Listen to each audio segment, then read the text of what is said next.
नमस्कार दोस्तों,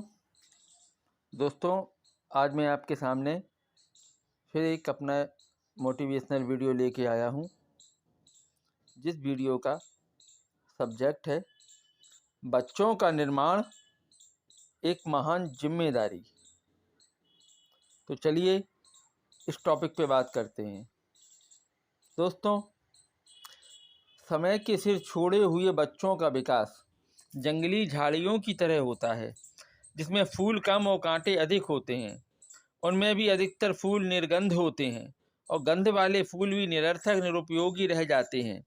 इसके विपरीत जिन बच्चों का पालन कुशलता से किया जाता है वे चतुर्माली के व्यवस्थित उद्यान की भांति सुंदर और सुगंधित होते हैं। चलिए अब हम आपको पॉइंट बाई पॉइंट समझाएंगे। पहला पॉइंट है, बच्चे समाज की स्वतंत्र इकाई भी हैं।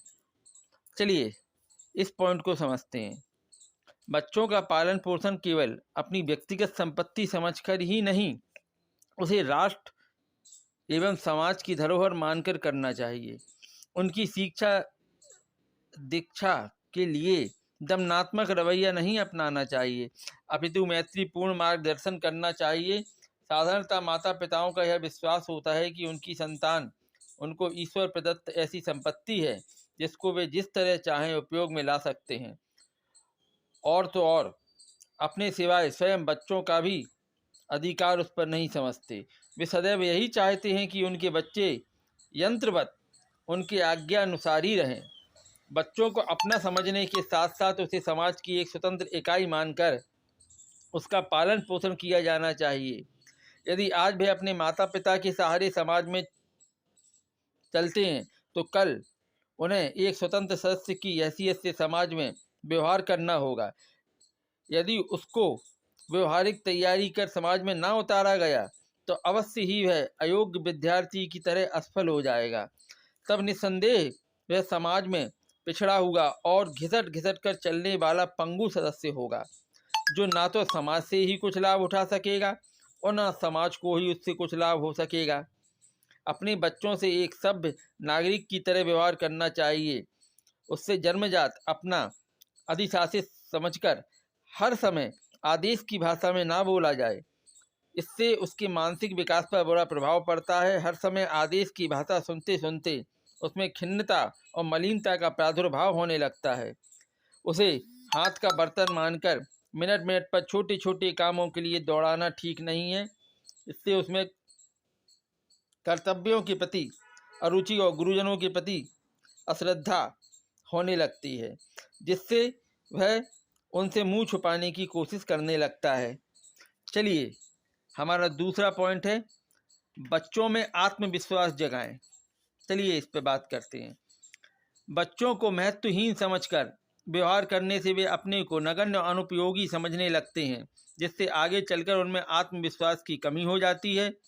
किसी काम के ना कर सकने अथवा बिगड़ जाने पर उनकी खिल्ली उड़ाना अथवा उनके किसी बचपन से मनोरंजन करना उचित नहीं है। इससे वे हतप्रद और चिड़चिड़े हो जाते हैं। किसी निर्णय में दी हुई उनकी राय या कही हुई बात को भले ही कोई अर्थ न रखती हो, एकदम बहिष्कृत कर देने से उनकी हिम्मत टूट जाती है, जिससे उनमें अयोग्यता अंकुरित हो सकती है। बच्चों की सहज अनुकरण बुद्धि और सुकुमार मानसिक धरातल को ध्यान में रखकर ही उनसे व्यवहार करना चाहिए, जिससे कि यदि वे अनुकरण करें तो अच्छी बातों का, और यदि कोई संस्कार उनके मन पर पड़े तो अच्छा ही पड़े। प्रायः अभिभावक अपनी गुरुता के गर्भ में बच्चों का ध्यान नहीं रखते और बच्चों से संबंधित व्यवहार में सोच विचार करना अपने गौरव के अनुरूप नहीं समझते, जबकि सबसे बड़ी गौरव की बात यही है कि उनके व्यवहार से बच्चे होनहार बनकर समाज में अपना स्थान निर्धारित कर सकें। अब हमारा तीसरा पॉइंट आता है, अपनी जिम्मेदारियां समझें। आइए बात करते हैं। बच्चों के पालन पोषण का अर्थ केवल यही नहीं है कि भूख लगने पर रोटी खिला दी जाए, कपड़ा फटने पर कपड़े बनवा दिए जाएं, मांगने पर पैसे दे दिए जाएं और ज़रूरत पड़ने पर पुस्तकें आदि ले दी जाएं, और इससे अधिक कुछ किया तो स्कूल की ओर खदेड़ दिया जाए। बाकी अपना खेलो कूदो, पढ़ो लिखो और बड़े होते रहो। समाज की आगामी आवश्यकता को ध्यान में रखकर उसका निर्माण ठीक उस जिम्मेदारी से करना चाहिए जिस प्रकार एक शिल्पी कोई भवन बनाता है अथवा कोई ईमानदार इंजीनियर पुल का निर्माण कराता है। बच्चों को अपनी क्षमता के अनुसार सुंदर से सुंदर वातावरण में रखना चाहिए। उनसे आदरपूर्वक बात की जानी चाहिए जिससे उनके मन पर ऊंचे संस्कारों की छाप पड़े। अवकाश के समय बच्चों से नियमित रूप से देश विदेश के ऐसे विषयों पर कुछ न कुछ बात अवश्य करनी चाहिए जिसको वे किसी हद तक समझ सकें और जिनमें उनकी रुचि और हित सन्निहित हो। इससे उनकी विचार परिधि का प्रसार होगा और उनमें सार्वदेशिक एवं सार्वभौमिक चेतना का स्फुरण होगा। बच्चों को अदब सिखाने के लिए आवश्यक है कि उनका भी अदब किया जाए। उन्हें साधारण सामाजिक शिष्टाचार की शिक्षा दी जाए। परिवार में गुरुजनों के संग तथा भाई बहनों के साथ शिष्टाचार का अभ्यास कराया जाए। उनकी झिझक दूर करने और मिलनसार बनाने के लिए घर आए अतिथियों और मित्रों का स्वागत करते समय उनके बच्चों का स्वागत बच्चों से कराना अधिक श्रेयस्कर होता। आगंतुकों के समक्ष उनसे ऐसा व्यवहार किया जाना चाहिए जिससे वे अपने को परिवार का महत्वपूर्ण अंग अनुभव कर सकें। इससे परिवार के माध्यम से उनमें सद्भावना बढ़ेगी और दूसरों के मन में उनके प्रति आदर उत्पन्न होगा। नवागंतुकों के साथ परिचय कराते समय ऐसी शैली का प्रयोग किया जाना चाहिए जैसे वे एक दूसरे के पूरक हों। आइए अब हम अपने अगले पॉइंट की तरफ बढ़ते हैं। हंसी खुशी का वातावरण रखें। चलिए इस पे बात करते हैं। कुछ अभिभावक स्वभाव से बड़े सख्त होते हैं। उनके आते ही घर में एक कोने से दूसरे कोने तक सन्नाटा छा जाता है। बच्चे सहम जाते हैं, सब खामोश हो जाते हैं, सारे काम निर्जीव यंत्र की तरह होने लगते हैं। घर के पूरे वातावरण में एक निरुल्लास परिवर्तन आ जाता है।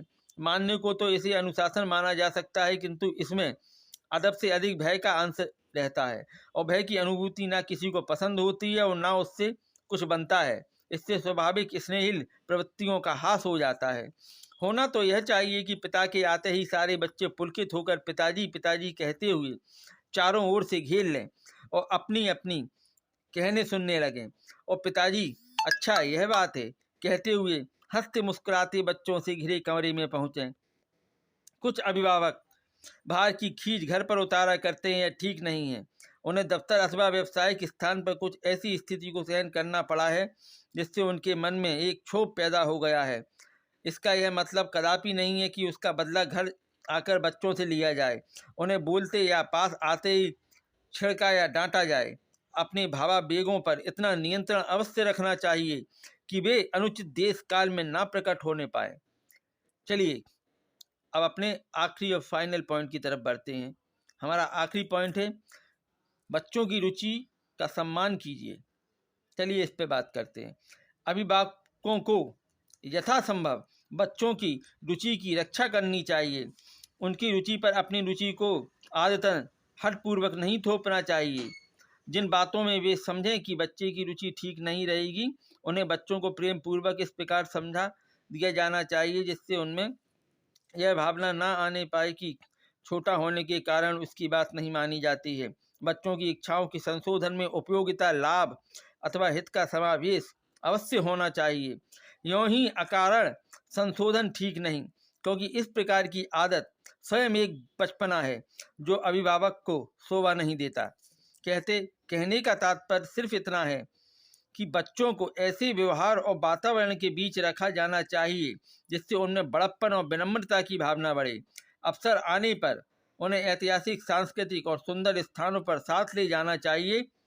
इससे उनमें ज्ञान की वृद्धि होने के साथ साथ नवीन स्थानों के आचार विचार और रहन सहन से भी परिचय होगा जो आगे चलकर उनको बहुत काम देगा। इस प्रकार यदि प्रयत्न करके बच्चों की वर्तमान पीढ़ी को सभ्य सामाजिक बनाकर जीवन क्षेत्र में उतारा जाए तो कोई कारण नहीं है कि आज का सड़ा गला समाज सुंदर और स्वस्थ रूप में ना बदल जाए।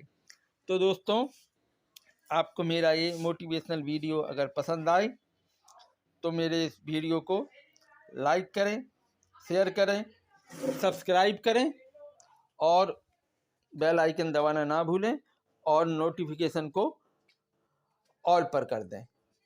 आप सभी लोगों का बहुत बहुत धन्यवाद।